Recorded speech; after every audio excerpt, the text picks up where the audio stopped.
Datuk, thank you for saying Starbase. But why are you quitting Maxis? Has it anything to do with the privatization of Maxis? I guess there are both business and personal reasons for that. From a business angle, I think the company has achieved a lot during the last 10 years and has made a lot of inroads into new countries, Indonesia and India, and we are positioned to go even to the next stage. But that's precisely the case. Because we are positioned to the next stage, I believe that from a business standpoint, there's a need to change the management team perhaps. In this case, I believe that I need to pass that baton to the next guy to carry us from where we are to the next stage. You know, like people are saying, to become good to great company. And in that respect, it's a timely situation where you can make that change. And to me, this is a good time, right? And fortunately, we have recruited a good CEO, Sandeep Das, and a couple of new management team members, and even with the existing team members who are capable to take us to the new era. Now that's on the business side. On the personal side, you know, having worked for 10 years in Maxis, 26 years in total in the IT and telecommunication industry, has been very, very tough and challenging. Especially with Maxis, I don't look at it as 10 years. I look at it as 40 quarters. Every quarter is a challenge and has been a challenge. So after 40 quarters of performing, you know, you tell yourself, hey, wait a minute, you know, let's take a short break. Or like I said, call it a sabbatical leave. And spend time for myself, for my family, just have breathe the air, look at what's going on, and then perhaps come back to the corporate world. What is your plan now that you are retiring from Maxis, even though you will be director of Maxis and Binarian GSM? If at all, people should be a lot more optimistic than ever about Maxis. As I've said, the privatization helps us, is a very important ingredient to help us aggressively expand within the countries that we have, even more in the future. The Saudi coming in, you know, of course, help us in the funding in Malaysia and also in Indonesia. Certainly, with that kind of funding, we can move faster and perhaps at a cheaper cost than compared to, you know, everything based on, you know, debt or debt funding. You know, I've been discussing with them for the last, you know, 1 month or so, and quite.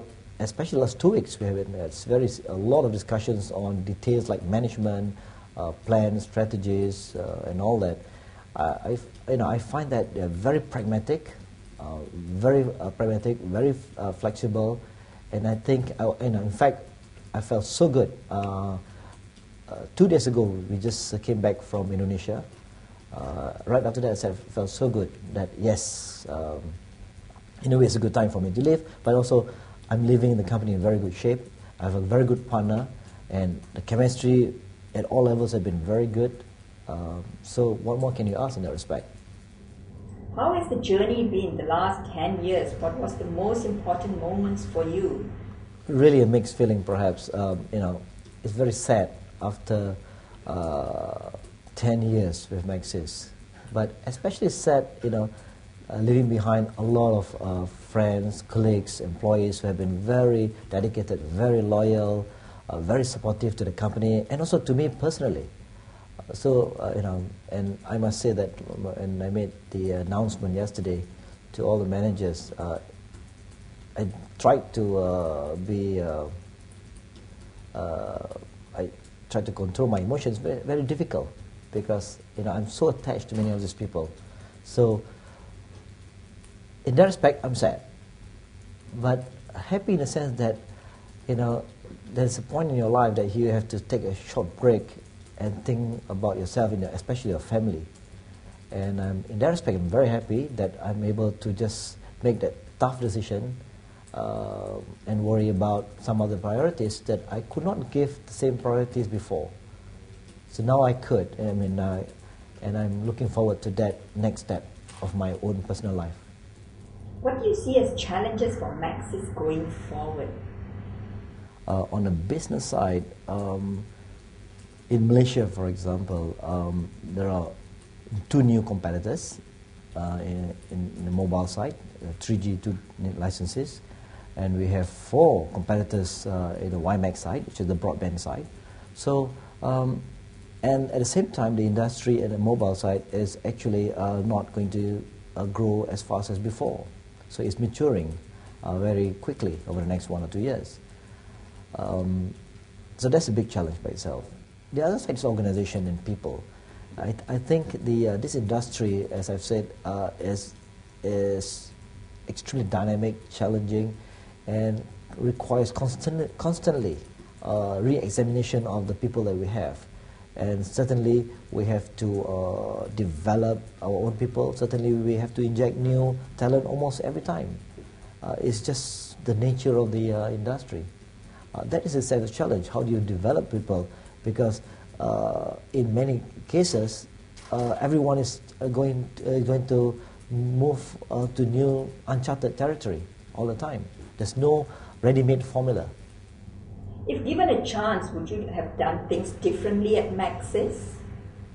Well, there are many aspects. One, of course, is the infrastructure that we have to build, both wireless and also wireline infrastructure. Wireless, HSDPA, and WiMAX. Wireline, we need to support with fiber for the backhaul and for the backbone network. That itself is a big challenge, right? And something that we have to roll out. So it involves a lot of funding at the same time. The other aspect is the marketing itself, and we are not saying that as easy as selling, exploiting our current strength. It's a new area. Yes, there's a lot of aspect that we can export into this new area, right? But broadband cannot be exactly the same as selling mobile. For one thing, you're selling to households, not into individuals in general. So it's a different kind of marketing, and the competition is also different, right? And the kind of technologies people are using are quite different. So it requires different kind of marketing, different kind of strategies to go after the broadband market. So we need to build that expertise at the same time. Of course, building upon our own strength, but we need to still do something quite different from a pure mobile marketing or strategy. Thank you, Datuk, for the time you spent with us, and we wish you good luck. This is BK Sidhu, The Star, Malaysia.